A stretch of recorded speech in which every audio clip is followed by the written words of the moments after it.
Hi, I hope you're having a wonderful day today. Today I am finally doing the video that I have been talking about for several videos. I'm going to share with you the bags that I sold in 2021 and why. And I only sold 3 bags this year, which I think even prior to YouTube is probably the lowest amount that I have ever sold.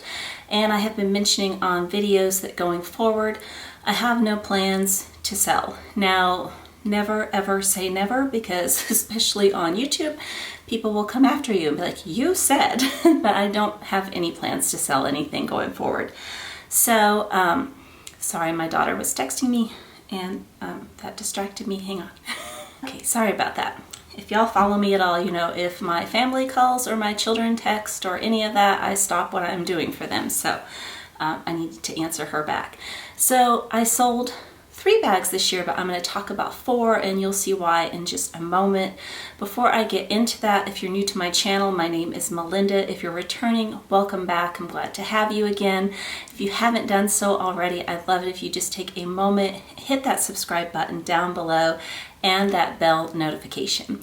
So the first 2 that I'm going to talk about are the Lady Dior. I only sold 1 in this year, and that is my medium Lady Dior, and the size was medium, and the color was opalescent gray.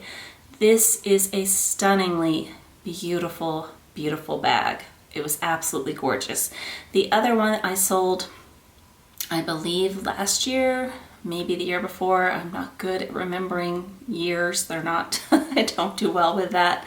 But that was my small Lady Dior, and I'm not sure what the badges were called, if they were lucky badges or what. But let's start with the one that I sold this year, because I get so many questions on both of these bags to this day, especially the small one on very old videos. And so I'm just going to go through both of them. So let's start with the medium. The medium one to me was the better size. It did have the zip opening and it was really, really tight to get into. You kind of had to put one hand here and one hand here and pull it opposite to look down into the bag or to get your things in and out. But once you did that, it was easy. You could fit a full-size wallet. Very generous, you know, opening to fit things in and out of, but a pain to use. The hardware on the bag was like jewelry. Hopefully I have enough pictures that I can insert that I have from Instagram, because once I sell something and it's gone past a certain amount of days, I tend to delete most of the pictures. But had a long cross body strap. It was not short enough to go shoulder. And what I probably should have done that just didn't occur to me, I probably should have gone to a cobbler and had more holes punched into it so I could have worn it as a shoulder bag.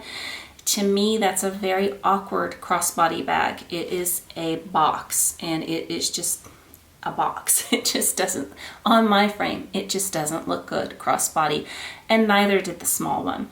So that bag was one of my only pre-loved purchases, and I loved it, loved it, loved it. I talked about buying it for a long time. I purchased it in black, brand new from the boutique, and they said they were not going to send me the floor model. The floor model was a couple of years old. There's date stamps inside of Dior, and it was just scratched up to pieces, and they sent me the floor model.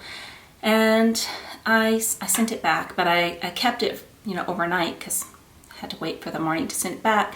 And I set it on my coffee table, and I told my husband, I'm like, if I buy this bag, I'm more than likely just gonna look at it like art. It is art, it's that beautiful. And he agreed with me, and I ended up purchasing it in the opalescent gray. Art, very beautiful art. Maybe I should have put it in a shadow box and hung it on the wall. I don't know. It was gorgeous, gorgeous bag. But I found I'm a super, super casual dresser, and the bag just didn't work for my lifestyle. I didn't like how you got in and out of it. I didn't like the strap length. Oh, beautiful though. Art. Definitely art.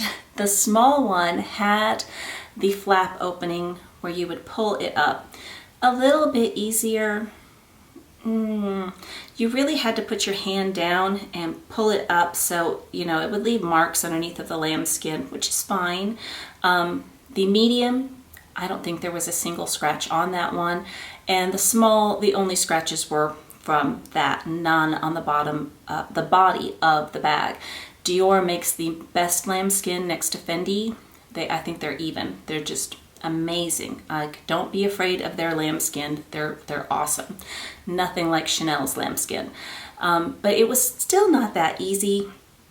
A little bit too small, probably because of that very square shape.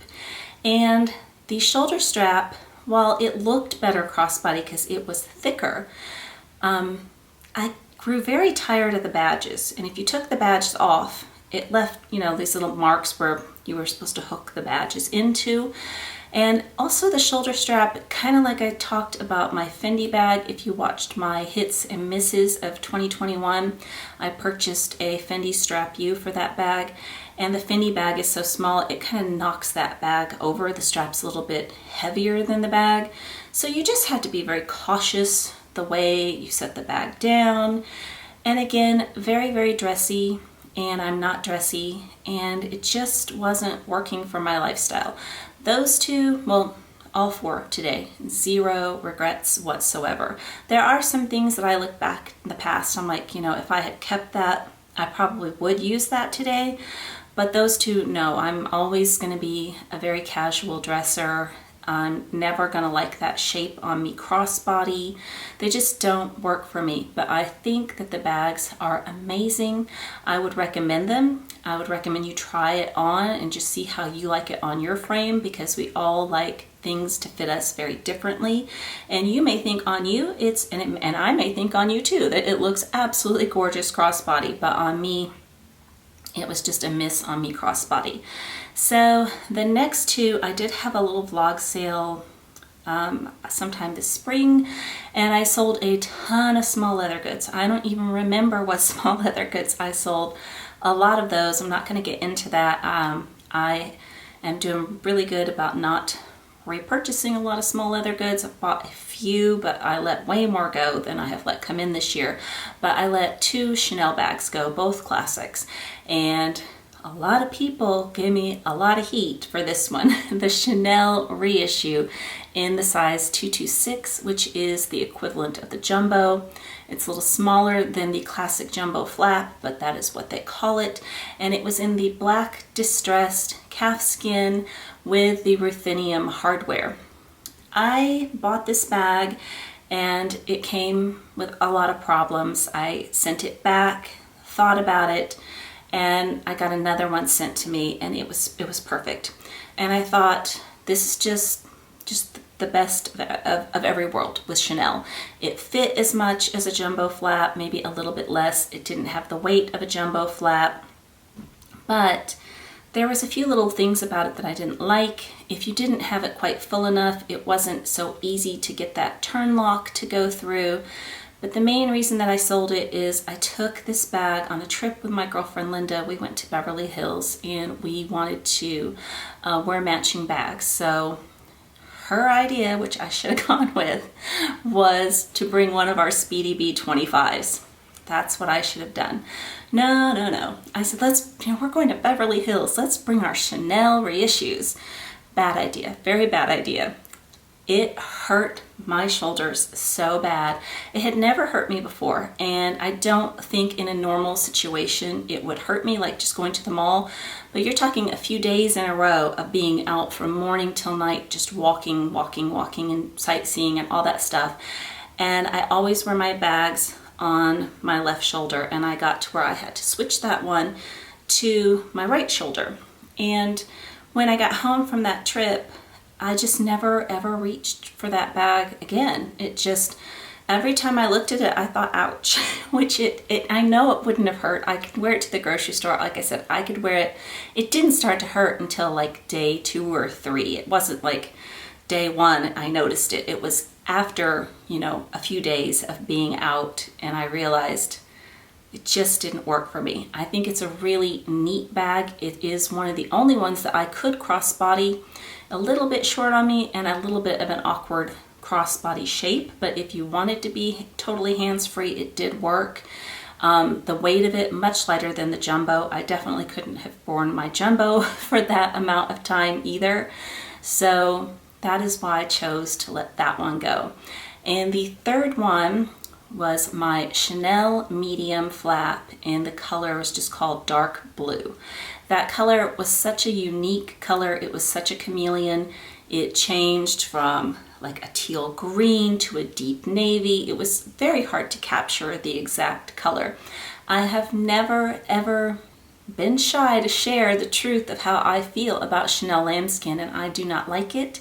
I shared a video on that bag very shortly after I had worn it the first time, and it got marks where the double flaps lift up from the zipper, and that's going to happen.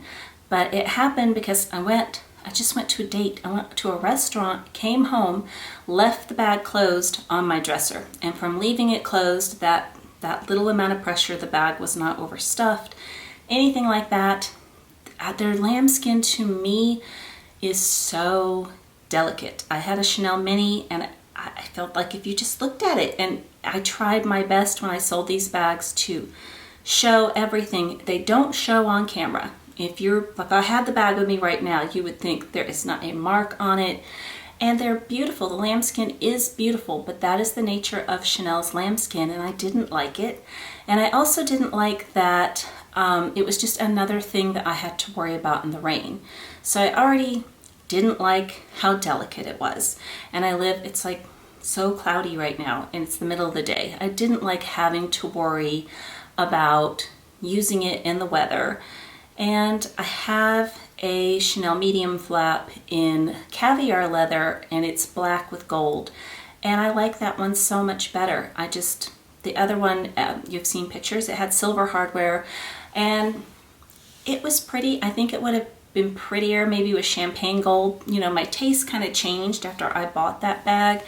All three of the ladies that bought those bags this year we're very, very happy with them, and I hope that they are getting a lot of use out of them and using them and loving them, because they just were not right for me. So other than my cocoa handle, which we went over if you watched that hits and misses, that is the only bag that I did not follow all my own rules.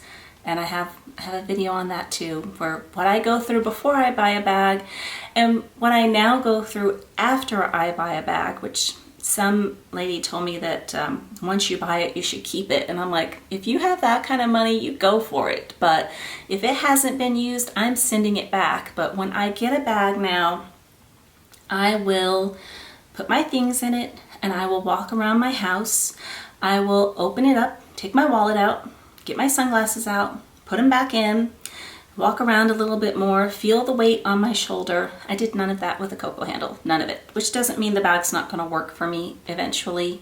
I still haven't done that with that bag, so that's not why I haven't used it.